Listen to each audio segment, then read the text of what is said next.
while Dishonored is a game that does many things very well, the roles that it has for women are very narrow. And, you know, at first you take some criticism and you're like, wait a minute. And then you go look and it's like, wow, every woman in Dishonored 1 is either a servant, a prostitute, a witch, a queen, or a little girl. I think or maybe dead. Or killed. Or killed, yeah. Right. Or a mistress. We have a mistress also. Sure, yeah. But anyway, so, you know, that was not an intentional choice. And so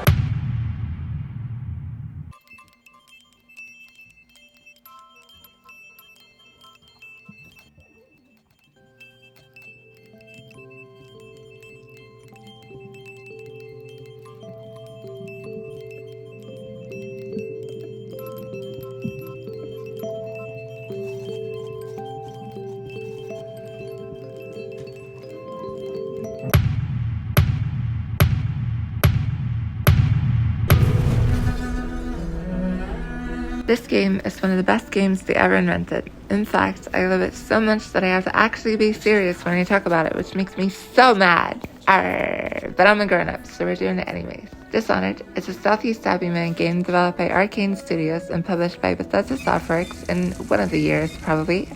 I don't know. I don't like numbers. I don't even remember what year I was born. Why do you think my username is 2000 in it? I first played Dishonored as a sprightly young lass, but coming back to it now in my mid-20s with eggs long since shriveled like Gluvan grapes, I find my thoughts around it have grown complicated. I still love it to death, but its themes are questionable, if nothing else. So our question today is Dishonored misogynist? We will go through some key points in the story, analyzing the different ways Dishonored explores its themes through world design, mechanics, story, characters, and bathtub shenanigans. So let's start where any good story starts. The start of the story.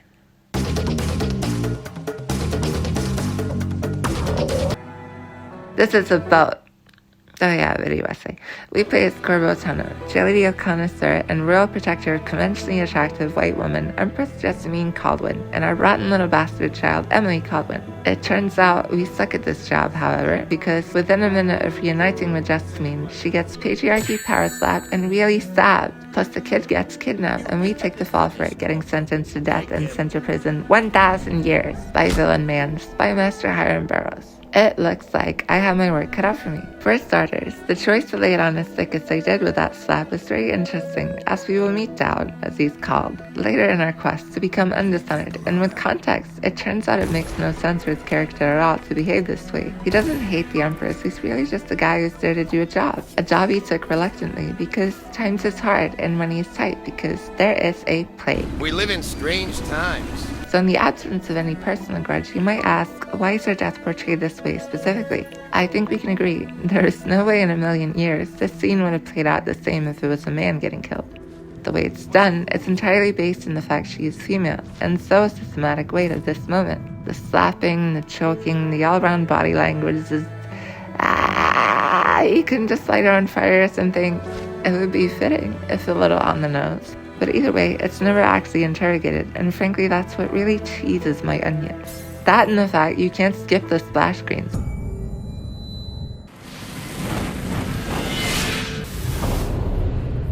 It's like a full fucking minute. When does this shit...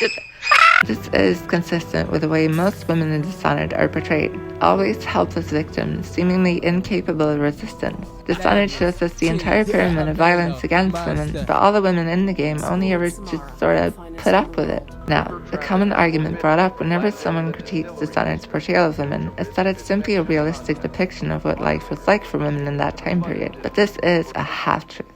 It did suck ass to be a woman, but the truth is, at no point in history have women been as complacent or docile in the face of oppression as they're portrayed here. It's simply that most records of women's resistance have been deliberately erased. As such, the choice to omit visible female resistance and instead depict all women as helpless victims is not realistic. It's a choice that stems from a combination of historical ignorance and the fact that women are primarily tools used to serve and motivate the player character. I hope they give you the credit you deserve.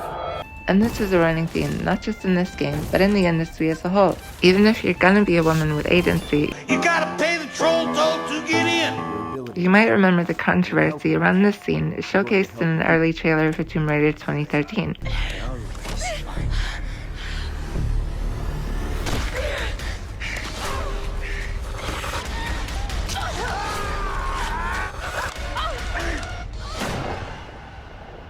wherein Lara Croft gets...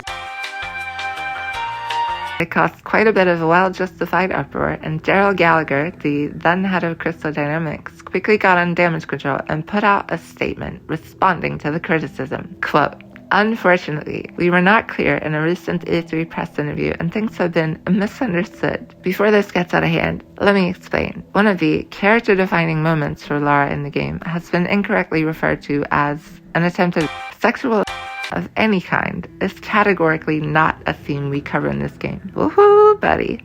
Enter Jason Schreier.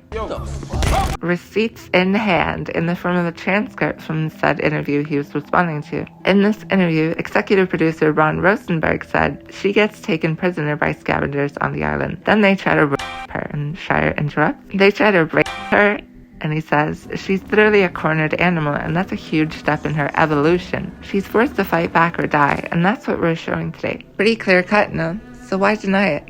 Well, there is a tendency within game development to depict very heavy themes while simultaneously claiming that the game is somehow neutral toward them. The usage of female suffering and gratuitous violence against women as a plot device has a storied history in media, to be sure. But what I want to look at primarily is the unique way this practice intersects with gameplay systems. In Dishonored, these claims of neutrality are directly opposed to the message the game expresses mechanically. The oppression of women is a prominent motif throughout the game, yet Dishonored, in its gameplay, displays at best complacency toward it, and at worst tacit endorsement. In there lies the problem with this idea of neutrality. The inclusion of these themes in a game is a comment in itself. You put an elephant in the room. If you say that there is no elephant, or that the elephant is not an elephant, you're taking a stance on the elephant. If the elephant is violence against women, whether direct or systematic, and you say that's no elephant, well, buddy, you're saying something. The cost here lies unsurprisingly in the demographic they're playing to. Gamers will not buy games if they think they're feminists, regardless of whether they actually are or not. The mere inclusion of women who aren't anime squealing or being victimized is something they consider too political. The growth of choice feminism, too, has played a part in rendering basic feminist ideas more divisive than they should be. But equally important was the fact that in the early 2010s, the medium of video games was still taking its first steps into the realm of what is considered serious art, and finding its feet in combining interactivity and narrative. Video games pose a unique challenge to creatives. Interactivity is a layer to a story whose implications have to be accounted for in a more involved way than other media. A film or book only has to account for the chosen viewpoint of its author. The elements the story conveys its statements to can be controlled. You choose what to show the audience and then ask what they think. A game is instead a wider system that additionally asks the audience what they will do. How will you express what you think? With increased freedom of player expression, you run into both financial and artistic barriers. So where does Dishonored fit in? How did they navigate this? Well, it had 2 ending cutscenes, with the only factor relevant to your greater outcome being whether you killed more than 20% of NPCs in a given mission. But like other games in its genre, it finds ways to relay its themes through smaller interaction based on mechanical incentive, as seen in Mission 3, The House of Pleasure. In the 3rd level of Dishonored, our main goal is to assassinate 2 dudes. Shocking. But they're in a brothel, so we gotta go in the brothel, and then examine the mechanical options it presents to the player in the brothel. They thought they would be working in a factory. By the time they arrive, it's much too late. With Corvo being a silent protagonist, there is no vocal expression from him about a situation. He is purely a vessel for the player, so all we have to go off of are the gameplay options presented to us. Now this matters because Dishonored and other immersive sim games are unique in the way they present interactive elements as diegetic at a much greater extent than most action games. The typical example is the Uncharted games casually brushing aside the fact that Nathan Drake spends the game casually murdering an amount of people comparable to a small nation. That is to say, the central gameplay loop is not really considered canon, but Dishonored does the opposite, working backwards from its mechanics, and in that, everything from Corvo's concerning level of jellied eel consumption to his murderous rampage and sexual assault is considered canon and explicitly commented on by the game, validating it. Central to this is the difference in outcome between lethal and non-lethal gameplay styles. The outcome of Mission 3's non-lethal route deems Corvo's mechanically implied ambivalence towards sex trafficking as morally good in comparison, while killing those responsible counts toward the negative outcome. It rewards the refusal to intervene and penalizes killing those responsible. Even the cornisons, as they're typically referred to in games, in pursuit of the aforementioned neutrality, are programmed as level hazards, running to alert nearby guards if they spot you. So if you slip up, you better be prepared to fetch a rug, buddy boy. Sir, I have fetched the rug. Either outcome sends a pretty nasty message, as they both incentivize the player to enact violence upon women whose only crime is being forced into sex work, owing to the ubiquitously detailed class disparity within Dunwell. The portrayal of this class disparity and its effect on the women in this fictionalized version of an urban population center in the early industrial period is our next point. This is an aspect where gameplay and world design intersects in a way that really serves to emphasize Dunwell's wealth disparity and intersecting systems of oppression. Levels in immersive sim games are constructed as compact puzzle boxes, and with its compressed geographic space comes a noticeable juxtaposition of higher and lower class areas. This sort of level design heightens the contrast in how men and women across the class spectrum navigate both physical and social space. To contextualize this, we're going to lay a bit of groundwork, and I'll try to keep this next part snappy as there's a lot of big words I have to say, and I don't like those. So, the separation of spheres and biological determinism. They've been doing this for donkey's years. Aristotle, beard owner, once had the bright idea to write down that women should do some things and men should do others, because God said so. Then some history happened, and then came the Industrial Revolution. And guess when Dishonored takes place? Then, in the transition from home-based to factory-based production in cities, new class dynamics emerged. The class dynamics within the urban landscape necessitated different modes of organizing gendered separation by regulating physical space, while mass production brought gender expression through consumption to the masses, creating norms around how a bitch was supposed to be shopping. Aspects of that life that were previously thought of in utilitarian terms became gendered. Everyday necessities became gendered. Home layouts were gendered. Clothes were gendered. Ways of walking, times of day were gendered. Waiter, there is a gender in my soup. We see these differences detailed within all of Dunwell.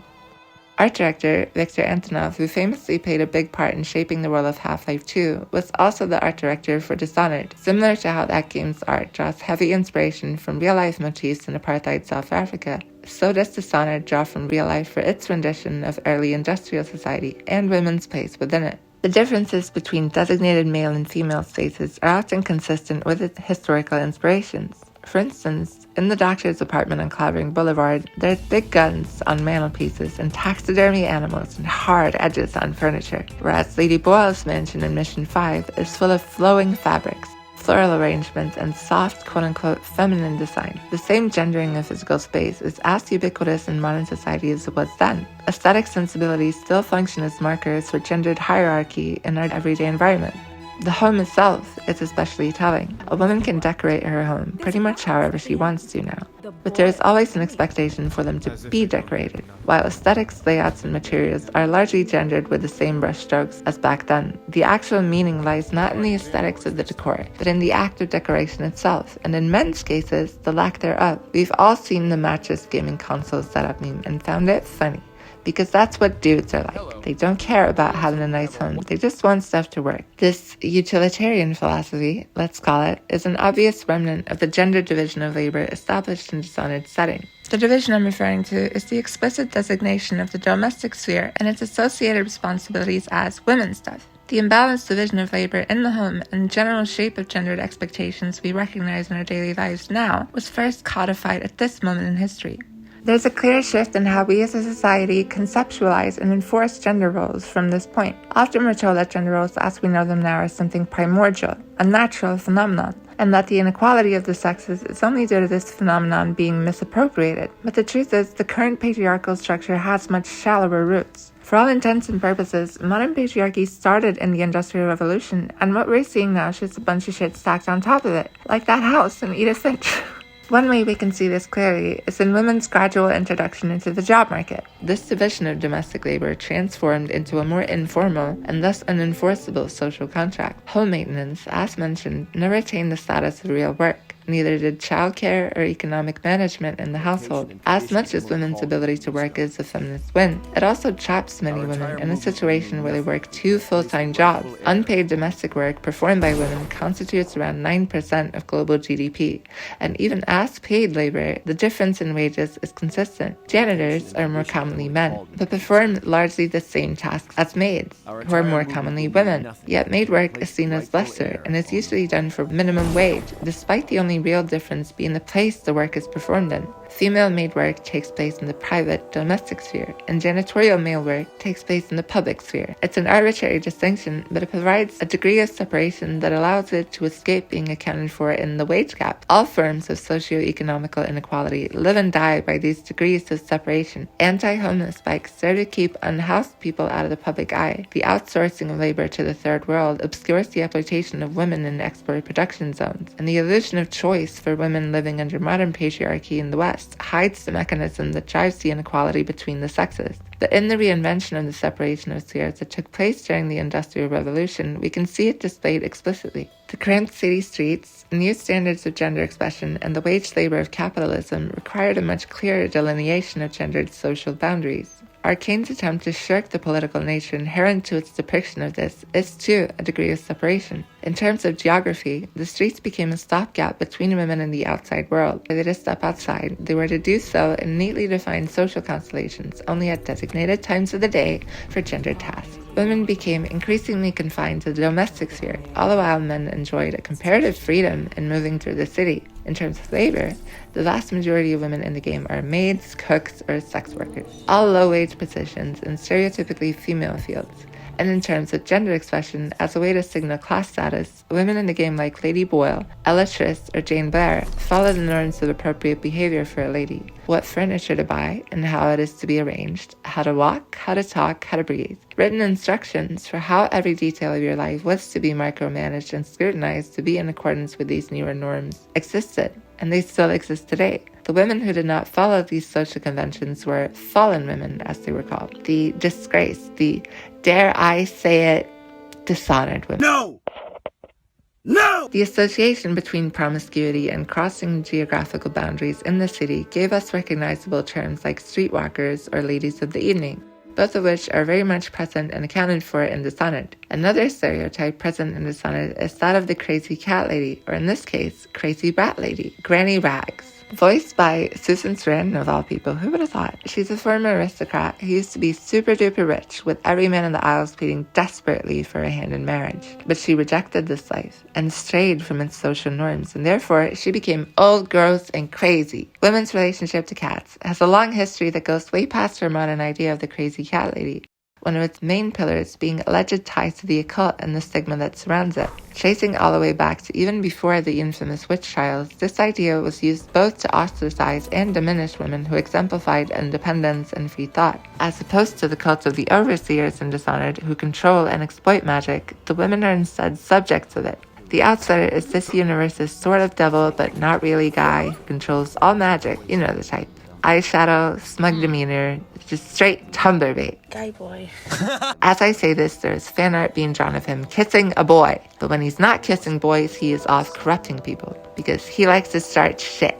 He likes to stir the pot, so he picks people he finds interesting and gives them magic powers. Corvo being the latest in a long line of his subjects. But while you're his best boy and you use the powers vested in you to save the city and do power fantasy stuff, Granny Rags has instead been discarded by the outsider, winding up a victim to the same magical powers that Corvo instead harnesses. And in most fantasy media, men's relationship to magic is a rational effort to quantify and establish dominance over the mystical aspects of the world. Magicians run schools of magic and the like. In Dishonored, the aforementioned cult of the Overseers is naturally an exclusively male organization that works to establish this dominance. They root out people in society who practice forms of magic they consider illegitimate, like Granny Rags. Their choice of pet is also the direct counterpart to the crazy cat lady witch trope. They keep dogs. Man's best friend. Yet differently from cats, dogs are subservient to their owners. The big kennel is in mission too, emphasizing the nature of this relationship. Conversely, witches and their cats exist at the rim of society, not controlling magic, but channeling it through emotions and instincts. This reflects the real-life distinction made to render female intellectual pursuits as something irrational, aimless. not born out of intelligence or ambition.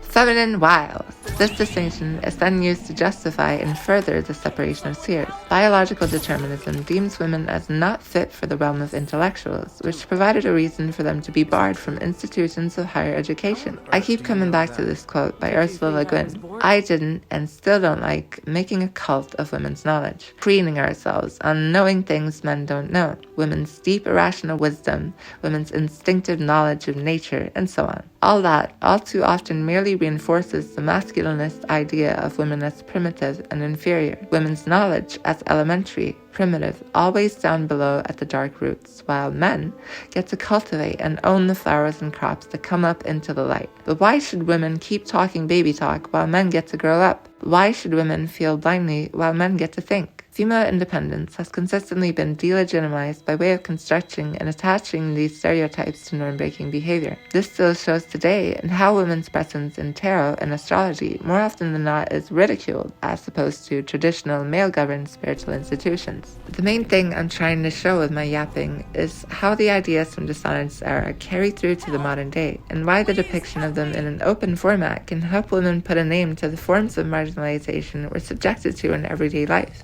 And then it's like, you buy a Jeep and then you start seeing Jeeps.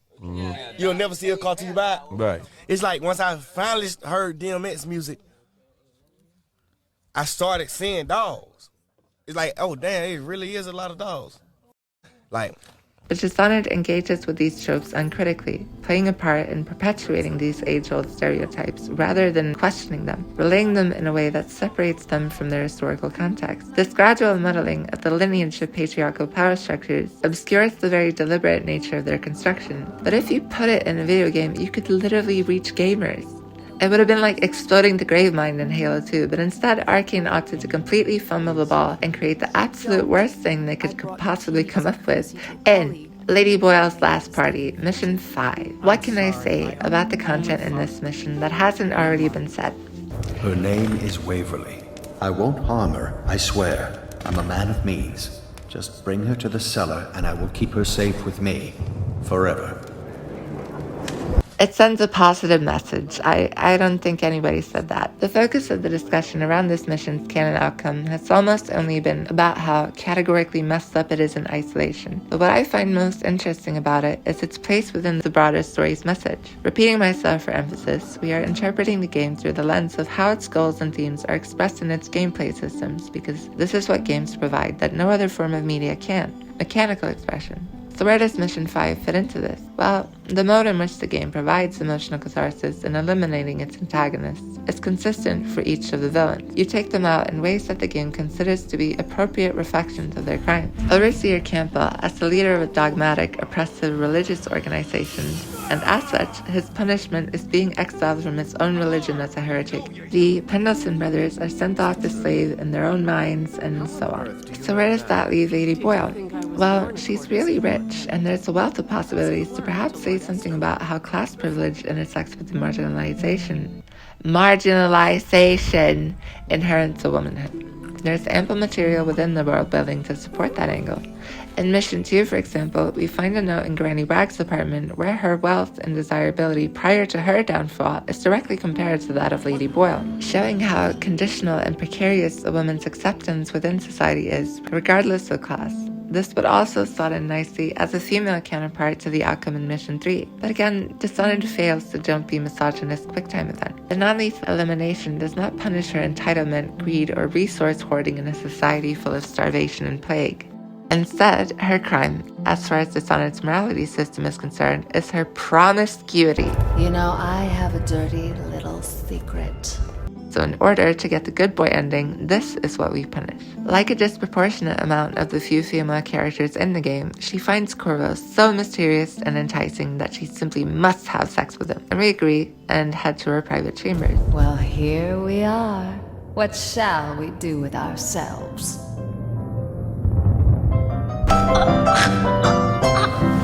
What naturally follows her making this choice is we knock her out and carry her down to her freakazoid incel stalker and send her off with him, where she will have, quote-unquote, the rest of her life to learn to love him. So the woman who's out there having all sorts of premarital sex gets imprisoned and raped by one man for the rest of her life. But all the women in the game wear pants instead of skirts, which is very progressive, so who's to say whether the game's attitude toward women is good or bad? Just kidding. It's only because Unreal 3 can't do class physics. Also, there's a lore note that implies wearing pants is a signal of chastity, because they're harder to take off than skirts. Oh well, this is as bad as the game gets, right? Like, they wouldn't go farther than this, would they? Would they?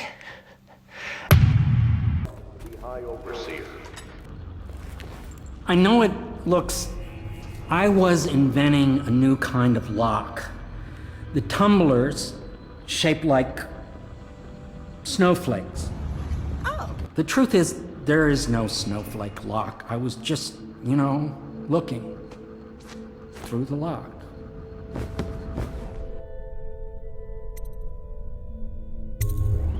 I realize, well, everything you're thinking I already realize. I'm a natural philosopher, but that doesn't mean I'm not a gentleman, or I try to be one. Do you think Piero will ever want to marry? I mean, hypothetically. You talk to him more than I do.